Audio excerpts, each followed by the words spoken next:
La regidoria d'Educació de Vinaròs, junt amb el Gremi de Pastissers de la localitat, ha presentat la programació prevista per tal de celebrar entre els alumnes d'educació infantil i primària el Dia de Santa Caterina. Entre les activitats programades destaca la projecció de la pel·lícula Wall-E per als més petits i Camp Rock per als alumnes de primària i la representació d'una obra de teatre per als alumnes d'infantil el mateix dia de Santa Caterina.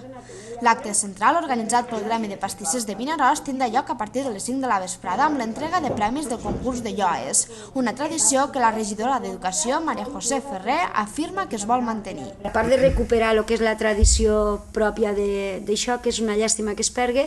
també dir que hi ha un recopilatori de lloes, Joan, que volen fer de totes aquelles lloes que han anat guanyant al transcurs dels anys en diferents categories,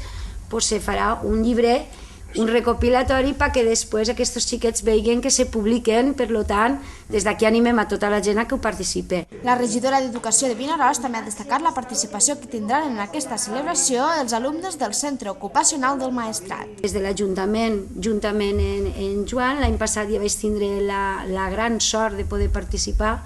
Vam anar l'any passat, el dia següent de Santa Catalina, ens desplacem al col·legi especial i realment vos diria que si algú té un ratet lliure i vol acompanyar-vos,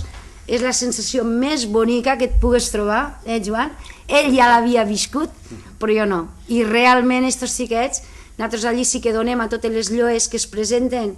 des de l'Ajuntament fem els lotes que normalment, habitualment donem els 3 primers prèmits als col·legis normals, a ells no, a ells donem el material que la directora del centre ens diu més apropiat per a cada un dels xiquets que han participat. Tampoc faltaran enguany per Santa Caterina els típics pastissos de merenga.